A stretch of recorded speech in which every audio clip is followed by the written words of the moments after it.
Okay, so recording. So I'm reading a case, jurisprudence 2023 ni siya. Manager number, blah blah blah. So this is ang ako ang gikuanan ni isa remedial law ni siya, no? Criminal procedure. So ang ponente, no? Ang nag-decide ang nag-write ba, no? Sa kini nga case is si AJ Lazaro Javier, mao ang bar chairman karon, no, sa 2025. Okay, klaro ang mic and then camera pa dito. So kung buhaton na ni, no, na-digest ani, but then in order for me to comprehend fully, nindot man gud kung basahon nimo ang full text, no. Ano man, number 1, mura kag nagsubay sa usa ka salida, no, from start to conclusion, no, ending.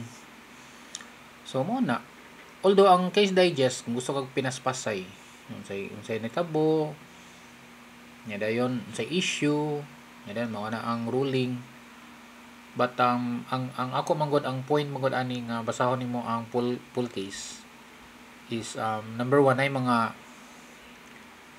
certain principles diha nga ma-apply nimo not only in remedial law, but also in criminal procedure na.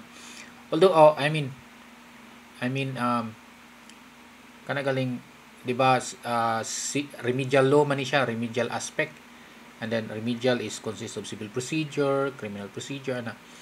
So naasay mga kuan diha mo tackle, no, other laws, like for example sa constitution and other criminal or special penal laws like kini 9165, di ba? So mas better na siya. Anyway, I'll muna akong intro taas kayo. So let's begin. Pwede ko ka-write ani, maka-write mo ko ani. Sa ito niyo pada plain way.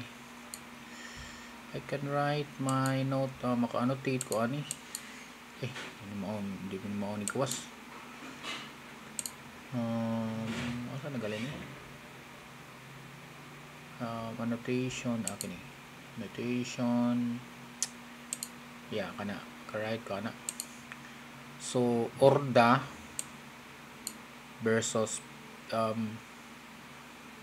people of the Philippines. So mo ni siyang case, no?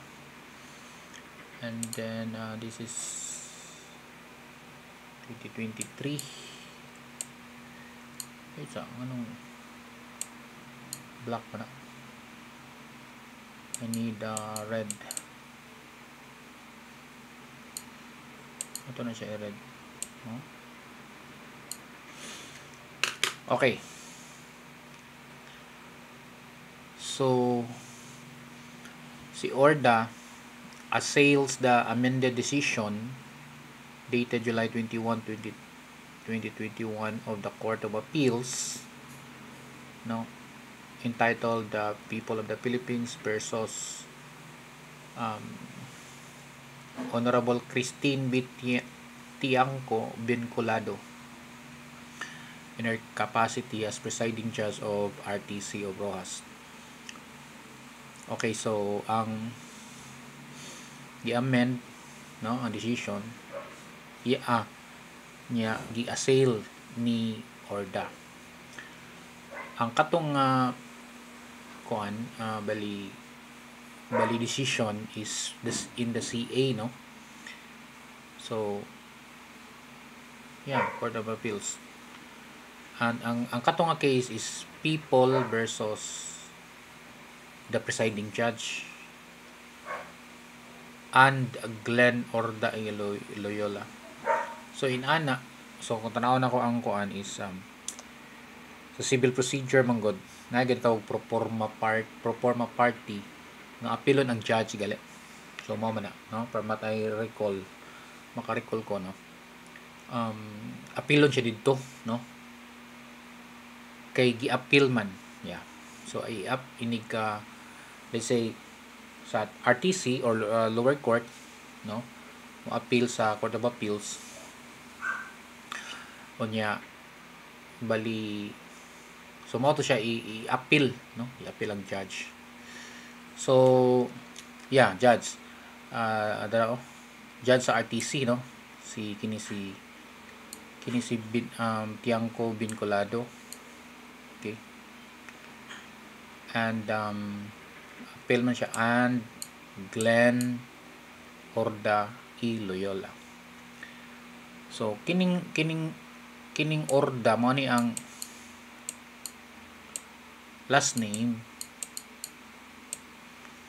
bati man ni ang kwan o ang agi nindot man ta kay ni kining Loyola mo ni siya ang middle name, bati naman middle name na, ha, mana siya, mana as far as I remember, mana ako ang na-recall. Iti aning ko ani. Okay, so ang kuana ni is no, which granted, so RTC man, so ni granted ang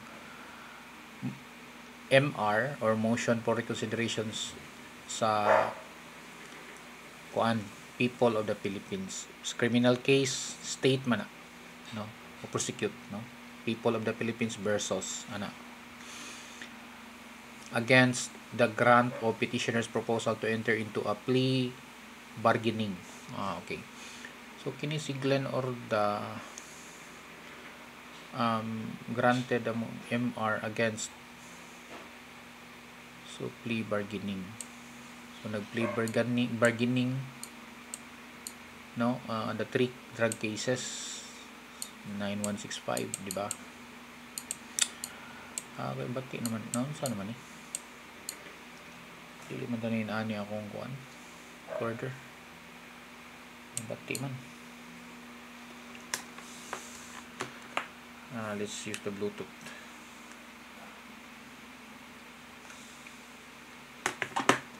Let's see kung nindot naman yung agi.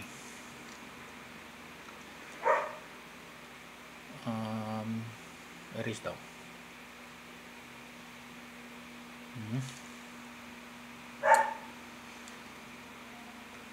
Nawagtang man. Nawa.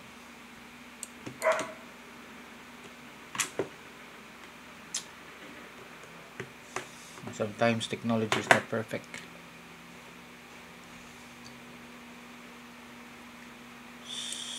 So ako ko nang balikot, no? 9916 bati gyapon, mao gyapon. Bad, very bad. Bad, no? Stop recording. I will defer the recording. Kami ayo. No?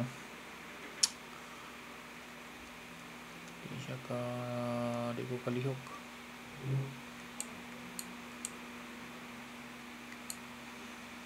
Nah. Mati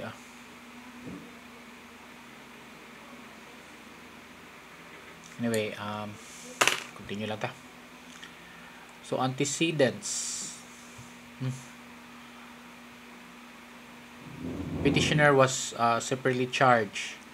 So section 5 is sa galing 5 selling. 11-12 is possession, no, of dangerous drugs.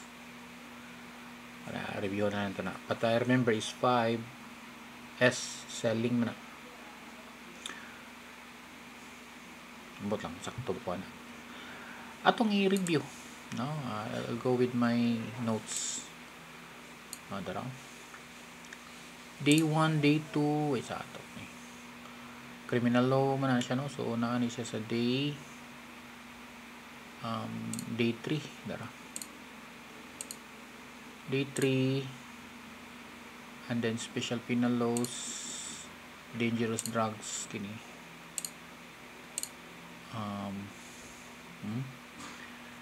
So mas pa ini check dito. So 9165. Mga ako mga notes.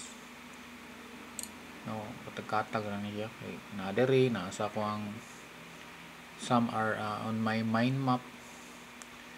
So ang 12 is possession, drug paraphernalia. 5 is the commonly violated na provision sa dangerous drugs. 5, 6, 7 and dara section 5 mo. Yeah, sakto jud ko. Sale, trading, administration, dispensation, delivery, distribution, transportation of dangerous drugs and or controlled precursors and essential chemicals. And ang 11 ug 12, 11 is possession, 12 is possession gihapon paraphernalia, paraphernalia, and 11 is possession of dangerous drugs. So 11 11 1 1 murag rihas ba, priso. S is selling. Okay, and duha man siya ka charge, no? So duha separate charge. So criminal case 8716, 8816. Ang usa is selling, section 5. Ang usa section 11, which is the possession. Okay, and pwede siyang i-note B. So sa mohang legal forms mo ni siya information. Yeah, information. Nana siya information. So ako ang balikon gyapon ni nako para nindot kay ni ma-master man gid nato ni. Ako ang nose B. So ang information na sa rule sa criminal procedure is rule tarong abi na 110,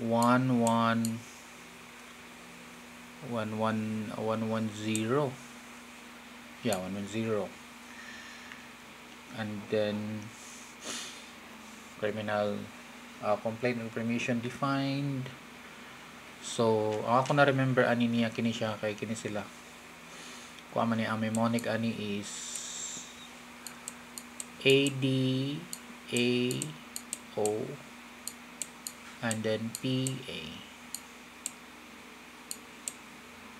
So sufficiency of complaint or information. So unom ka buok. But ang sequence ani niya mo ni ako na remember no sequence ba? Nami sa sequence. Bandit mo. Ang sequence, let's use another color. May color ani. Green. So mag-start ani niya kini siya 1 ang 2 and then 3 4 5 6. So ang 1 is kuan approximate date man or date approximate date of the commission of the offense. So that on or about 25th of February 2016. So dili ni so nay date but dili ni siya ingon nga accurate or kana yung exact ba, no? And then P kini interchange man ni siya. P or A. Kini A approximate, P is place, no? Place, so mo na siya place. So ana, di ba? Para ninyo. O ako nakuha na nimo Clifford. No, para man ako. So ang 3 is name of the accused, no? Although kini siya dara but continuation pa man din and within the jurisdiction no, the said accused number 3 mo na ni number 3 the said accused, but the name of the accused na naman dito sa babaw ng may pangan nya dayon number 3. Ang number 4 ang A kini siya act or omission,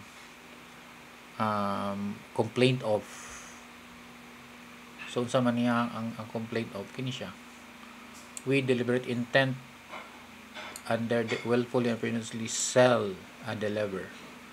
So mao ni siya ang i-allege or ibutan dito ang sa information no, act or omission. So nabligya siya willfully, unlawfully, and feloniously. Ano mo na number 4. Ang 5, designation of the offense. D na. Designation, so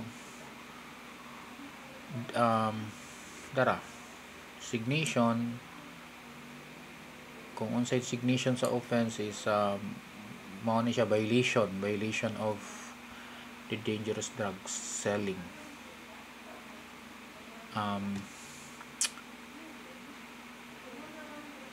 Usually butangan man without authority nga ibligya. Basta na ba mo na siya. The designation. Number 6 is O. So ganing O. Offended party. Wala.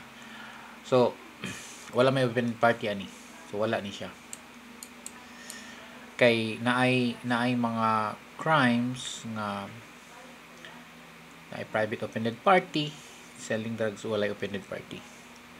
So walay O. So kini lang daan no, nya naana diha mauna ko mo did under na they did then under paksit na. Okay, so let's continue sa section 11. That's possession of illegal possession of dangerous drugs. Para magyapon na no, yung information ang nakabutang possession. Malahi na pod butang niya possession. Na. So unsa man din itabo ani. Okay, so usually magbasa ko ani no katong pinaspasay nga kuan. Plea bargaining man. So expected taas ni siya ang pila man ka pages, 13. But usually mo adto din ko sa wherefore. No. But dili ni siya always, sometimes lang. Mungkin yung remand. So ibalik ngadto sa RTC. No, remand man. Ay, wait sa. Murag ko man ni. Sayop ni. This is a concurring and dissenting darang wherefore dere dara ko ni highlight because that's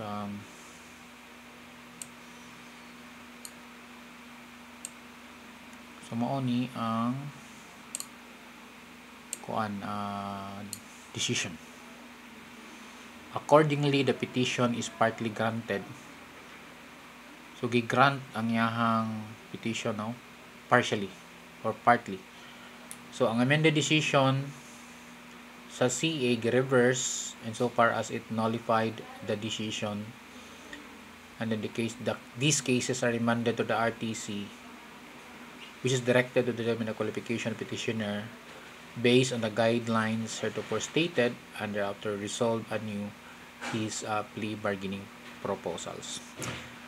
Sa amo ang review karon kay REM or Remedial Law Review 2, paduong namin dito about mga plea bargaining. So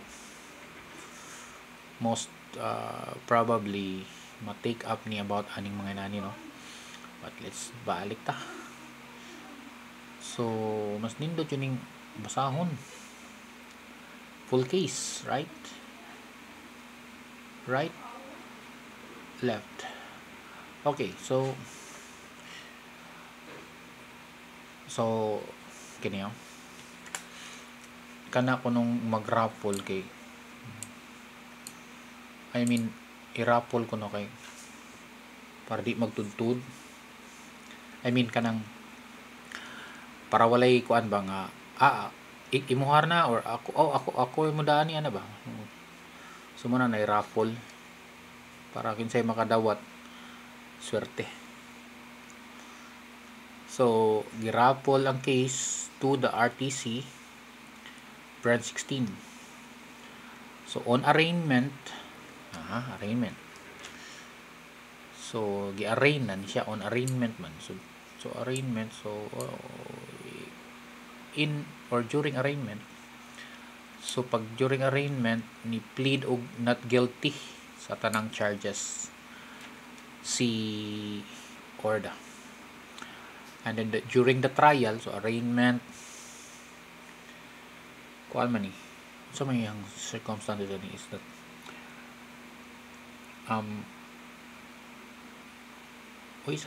kalimot ko. Kasi unsay mao na arraignment or preliminary investigation. Laka na patay. Paksit. So ako sang kanon. So ana man na. To sang i-analyze. So ang i-arraign is kuan man na. Preliminary investigation din. Patay. Nya lang nang bari ko lang na reviewon. So mana to?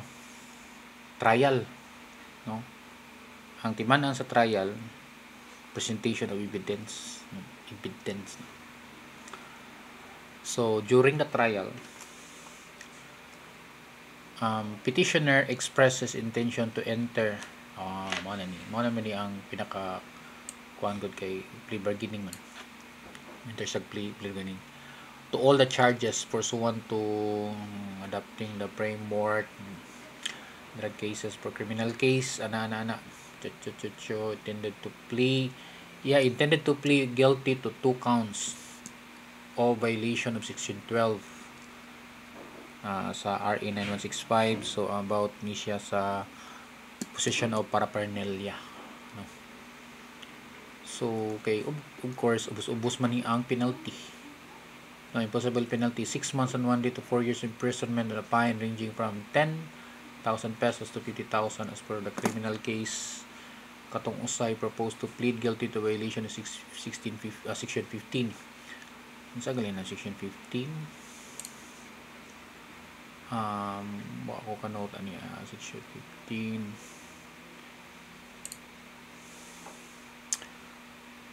Anyway, brera na atora ng kuno niya. So yahang ko ani section 15.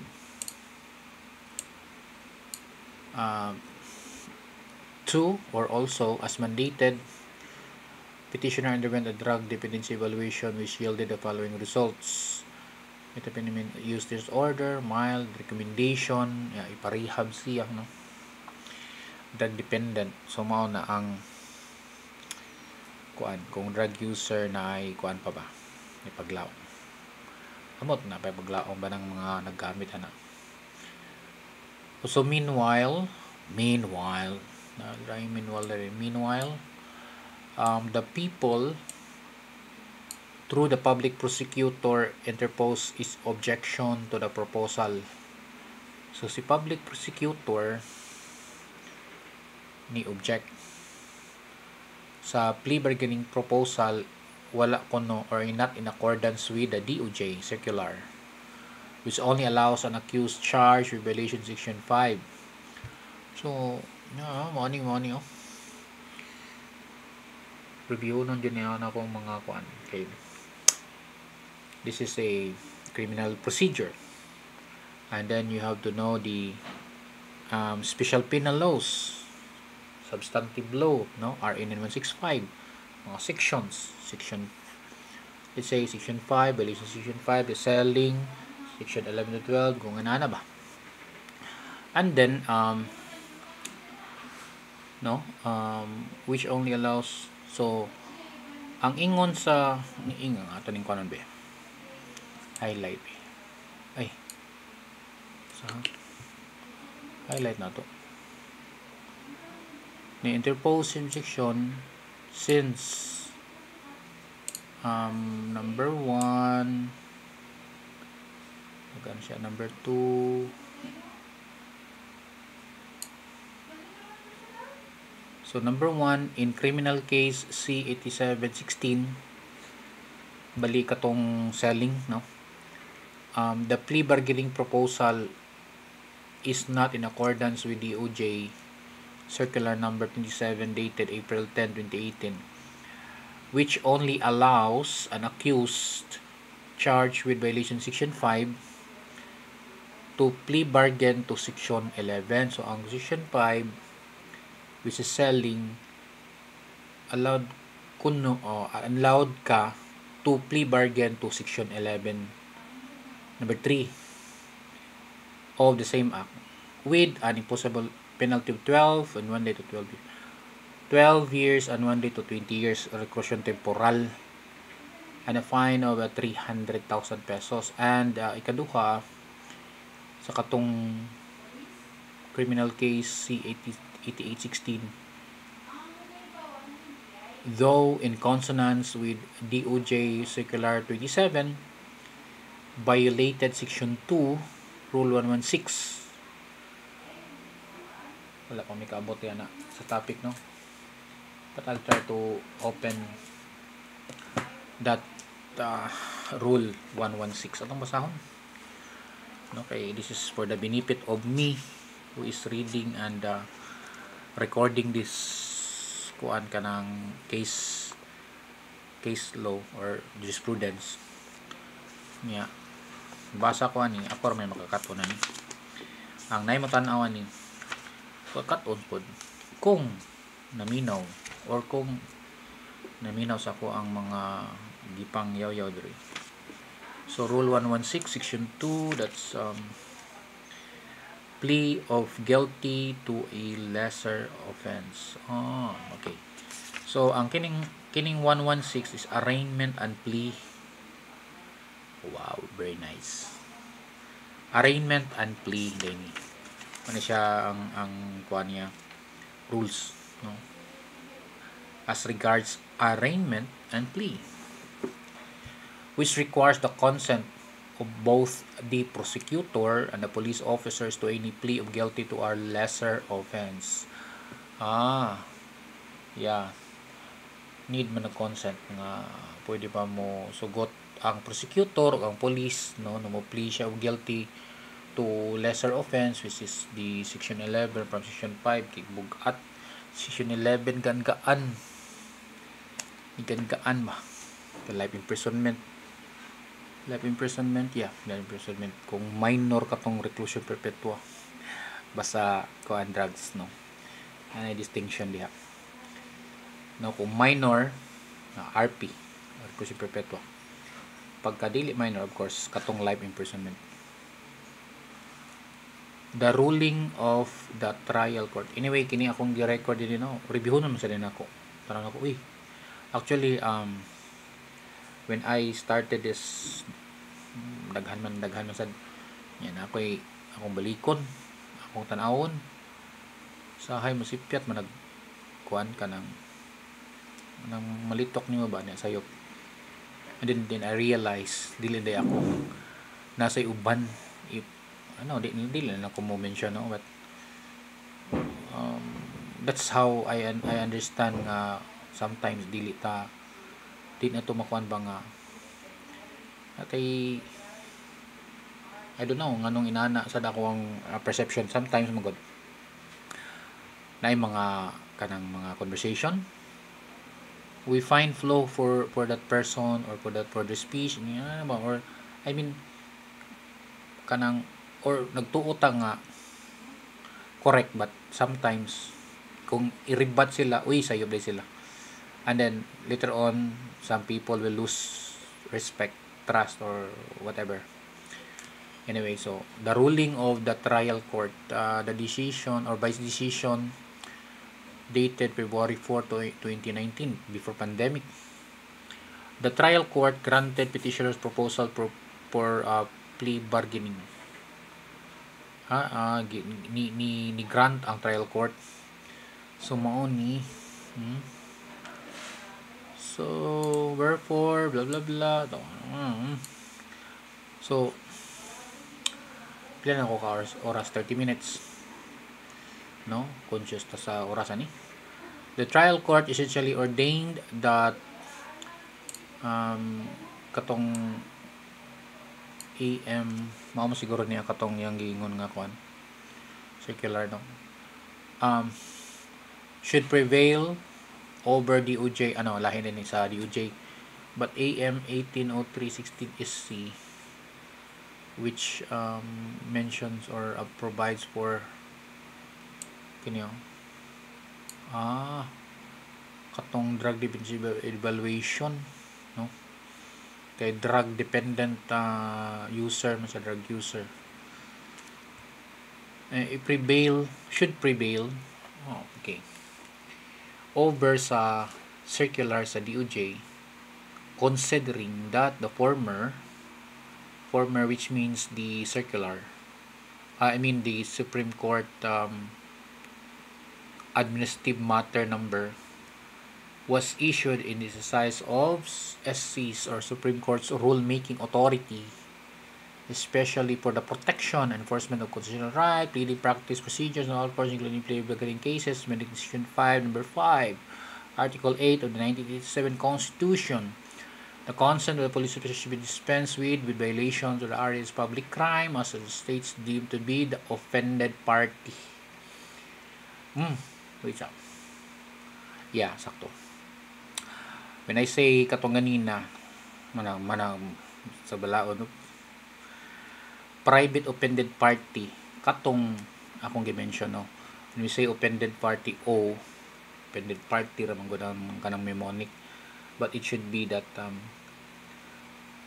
private ako datong gi-explain og tarong, because offended party, it could be the private offended party in the case nga walay offended party, kay ang offended party is the government man. Offended party gihapon, but the government is a offended party, but not private, it's public. So mao na public offended party. The state is deemed to be the offended party. The public prosecutor is the representative of the state, and thus his or her comment to the proposal for plea bargaining of the petitioner will suffice. So petitioner was immediately rearraigned. Rearrange siya balik thereafter. So gi-rearrange siya balik. Kani. Itong kabutan nila. So kung nag-plea bargaining ka, Section 5 niya ni grant ang trial court, so i-rearraign ka balik for that violation, katong lower offense, Section 11. And then si people nag motion for reconsideration nga denied, so diri ni sa RTC, but dito siguro sa CA grant niya na. So the proceedings before the CA ari na to mabawan, di ko maganon. So undaunted, the people through the office of the Solicitor General sought the nullification. So si people nagpanalify sa court, trial court's disposition via petition for certiorari. This is Rule 65. Mo ni nakanindot kong basahon. Ano akong dimension.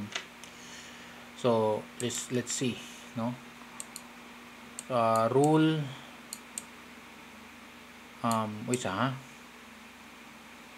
petition for review and certiorari katong mangkuha man na Rule 45. Kung petition for certiorari before the Court of Appeals, Rule 45 ni, or nullification man. It maintained that as provided in the rules of the consent of the state is required to validate the pleading. Hence, the trial court allowed disregard the prosecution, the procedure of abuse amounting to lack. So, Rule 65 is SCA man siya, Special Civil Action. Original case, original. So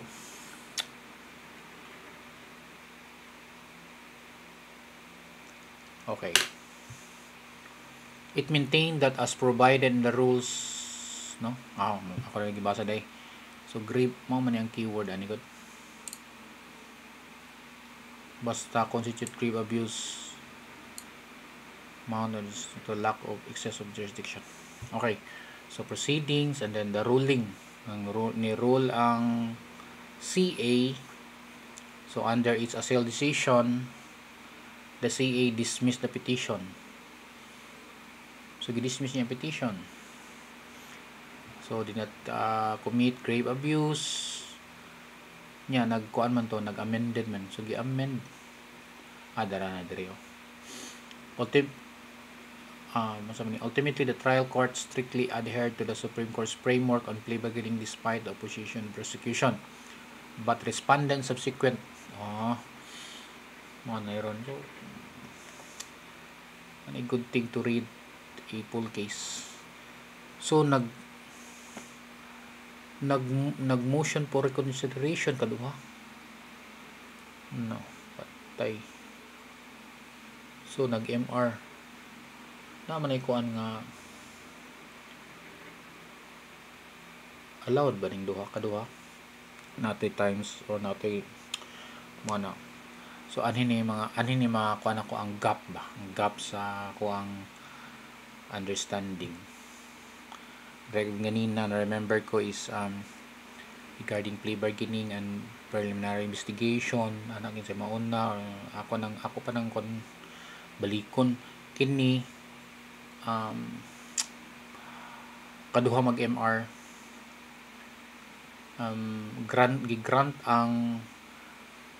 gigrant by the Court of Appeals under its amended decision. So gigrant and then the decision of Tiangco Vinculado giset aside. So accordingly, the RTC is ordered to proceed with the trial.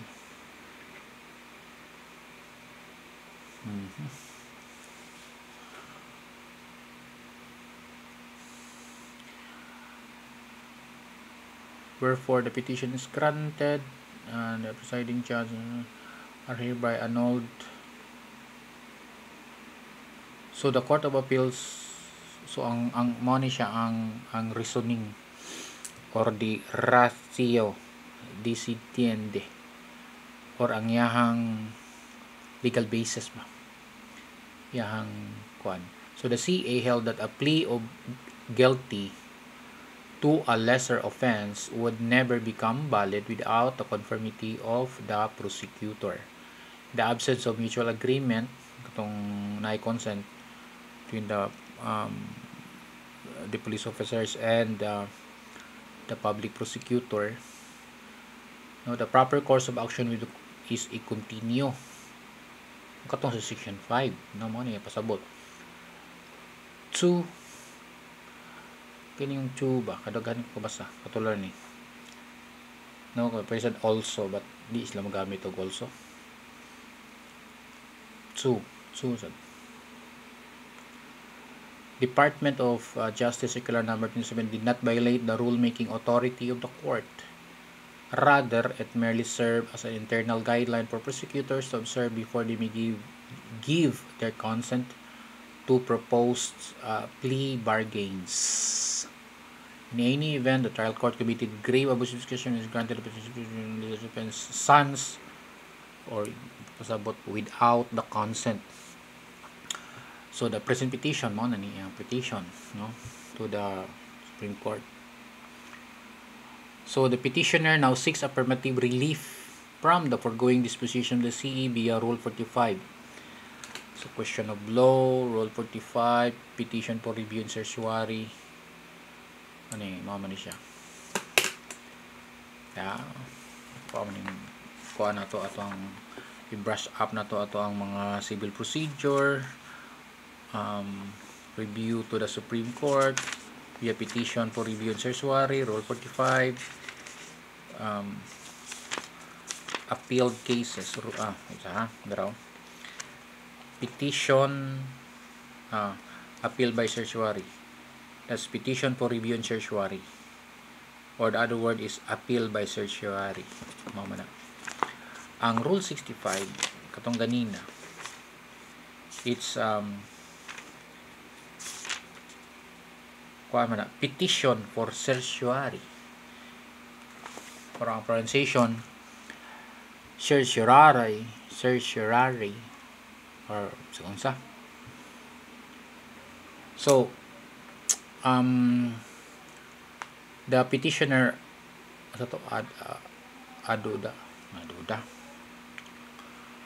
petitioner Orda, no? Essentially averts nga ang trial court did not commit grave abuse of execution was granted the proposed plea bargaining in the offense charge. In fact, court submitted to rule objections to the considered bound to see to barely the trial court is not tantamount to grave abuse of discretion. So, ruling. Ako na lang itong gi-wrap ako ang pagbasa kay almost 1 hour na, 41 minutes. So, mo ninig reverse but reverse and then partly granted, no? So the recently issued Department of Justice Circular number 18, sorry, itong 27, 18, now conforms to the court issued plea bargaining framework. So for most, the issues raised in this petition have already been addressed and resolved in the recent consolidated cases of Montiero versus People and Baldadera versus People. So gi-resolve, no, addressed mo na say matan-aw na ko ba ang kining mga cases na to, tugay kayo niya na niabot na resolve dito nya mga nini karon na ba. In these cases, Cyper Baldadera and Eric Montiero were separated were separately charged. Cyper Baldadera and Eric Montiero. Wala mo kay background katong murag emoji nga mo katawa na. Di na lang batangan. The court promulgated Estipona versus Lubrigo. So, mao ni sa mo ang past nga subjects, no? Familiar kay ba? The court promulgated in the case of Estipona versus Lubrigo essentially allowed ang plea bargaining in drug cases. Incidental thereto, si Montiero and Baldadera accordingly filed respective proposals for plea offering to enter a plea guilty in Section 12. In accordance with the court's plea bargaining framework, the prosecution interposed its objection, citing the provisions of the DOJ Circular number 27, and ultimately the court held that it was consistent with the amendments introduced by DOJ number Circular number 18, the prosecution's objection to Montiero's plea bargaining proposals. So the prosecution's objection to kinigi-object no sa prosecution, which was based solely on the specific provisions that may now be considered to have been effectively withdrawn. Wow. So mao ni worth it ba akong pagbasa ni marag so indeed Department of Justice Circular number 18 is a significant development in the framework on plea bargaining on drug cases as it introduced amendments which harmonize conflicting portions.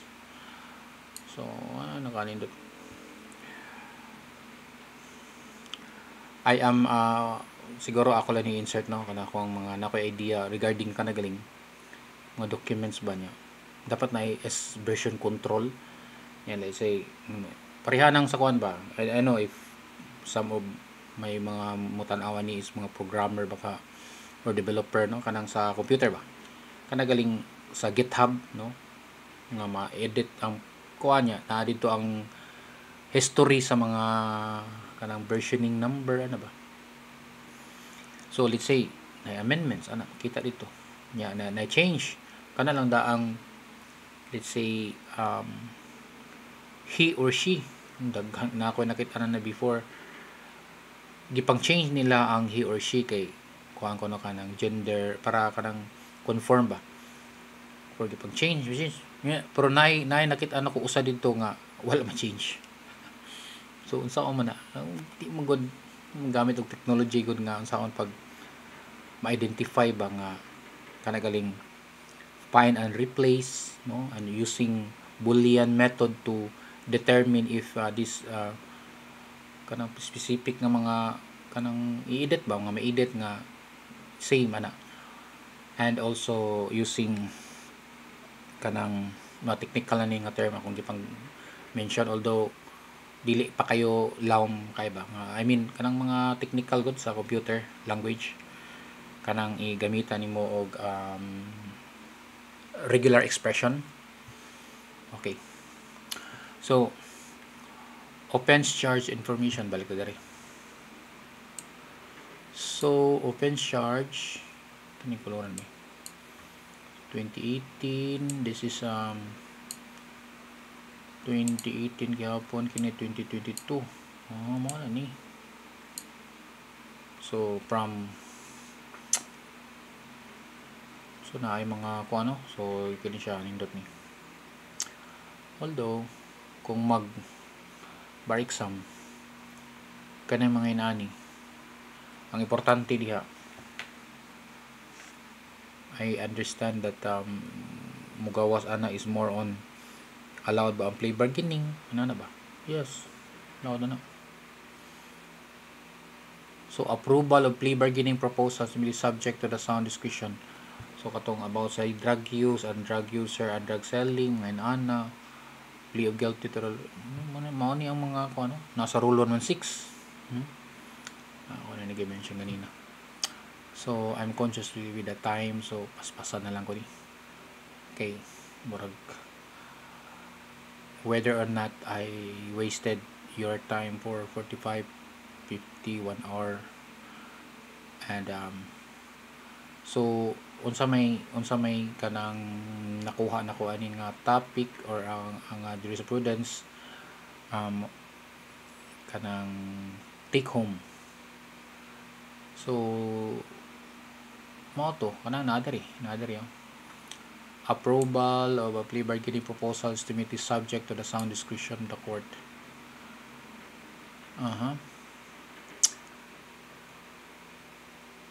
Jurisprudence is always referred to plea bargaining.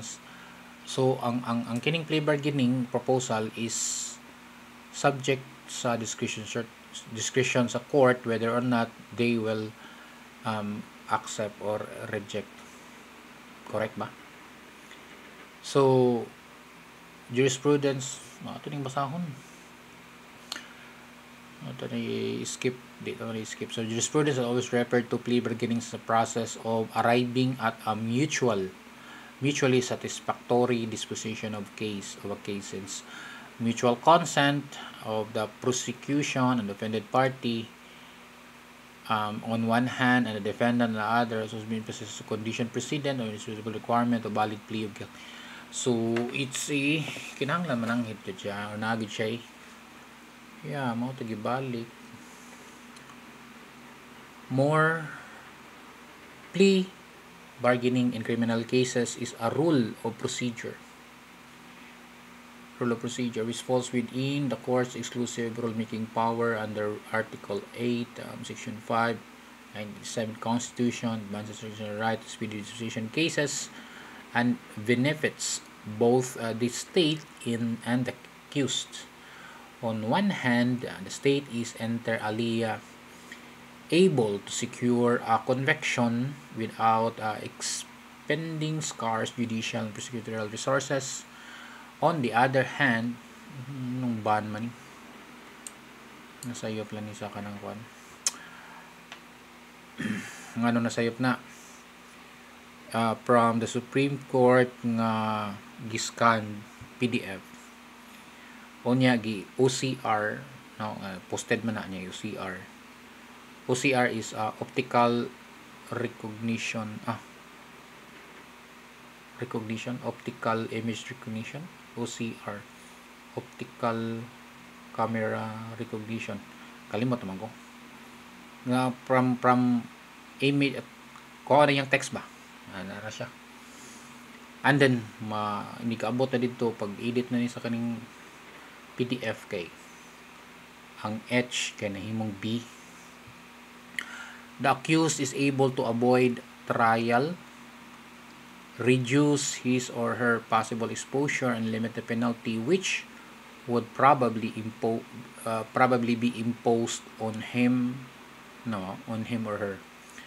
So here, petitioner manifested his intention to enter the plea bargaining during the trial court proceedings. So in criminal case, he proposed to plead to guilty of counts, and he proposed to plead guilty. The Court of Appeals initially affirmed but subsequently granted. Balikon to ning yellow. In rule, the plea guilty cannot be sustained without compromise. Again, though the mutual consent to stay in accused has been condition precedent to abolish. So, mo siya, though it's always had been a condition precedent, trial courts, so condition precedent siya, but still the trial court have the discretion whether to allow the accused to make such plea. So, nanghid niya wala or naay lapse baka or something, and then but the trial court, let's say ang accused ni mo plead siya o mag plea bargaining siya, still the trial court has the what we call a discretion, no, on the part of the trial court, part of the court, no, to enter and to enter into a plea bargaining. So to be sure, the exercise of such discretion is independent from the requirement of mutual consent. Sabtan yun na, basa-basahon. Indeed, but no, there are gaps. Balikon na. Indeed, if the approval of plea bargaining proposals is made entirely contingent upon the consent of the prosecution, kung approval of the is made entirely contingent upon the consent of the prosecution, sakto sad. Kaya ang angag mag-agad siya sa mananghid niya na consent niya, yung siya di ko patay ko dili mo sugot, so man gitawag contingent, no, upon the consent which has generally been withheld due to issuances such as Department of Justice DOJ 27 is contravene, then the court's consent would be rendered nugatory. Sakto sad, no? As impartial tribunals, trial courts are objectively in the best position to assess whether the facts, the evidence, the circumstances accused in the plea bargaining. Thus, the duty necessarily includes the discretion to approve the accused plea of guilty to a lesser offense or rejection on which basis or is not supported by evidence, or if the objection solely tends to undermine the court's plea bargaining framework, or that the objection is solely to the effect that it will weaken the drug campaign of the government. On this score, the court in Montiero set forth the following guidelines. So, mauna ni ang guidelines. So, what I need to do is yung mga importante ni in plea bargaining cases. So, number 1, offer for plea bargaining must be initiated in writing by way of a formal written motion filed by the accused in court. So, mag-motion ang accused, no, mo write siya, no, by way of a motion na mag-plea bargaining. Number 2, the lesser offense which the accused proposes to plead guilty to must necessarily be included in the offense charge. So, i-appeal ang katong lesser offense. So, Section 11 ba? Section 12. upon receipt of the proposal for plea bargaining that is compliant with the provisions of the plea bargaining, the judge shall order that a drug dependency assessment be administered. So, i-administered ang drug dependency assessment. Undergo og kanang assessment ba? Testing siya kung saan siya moto kung if the accused admits drug user, or denies it but is found positive after a drug dependency test, then he or she shall undergo treatment, iparehab, and for a period of not less than 6 months. 6 months is 180 days, right? Yeah. Said period shall be credited to his or her penalty and the period of his or aftercare follow-up program if the penalty is still unserved. If the accused is found negative for drug use dependency, then he shall release on time served. Otherwise, he shall be served minus the counseling period at rehabilitation center. So 1 to 9. All right, that's it. Thank you for watching.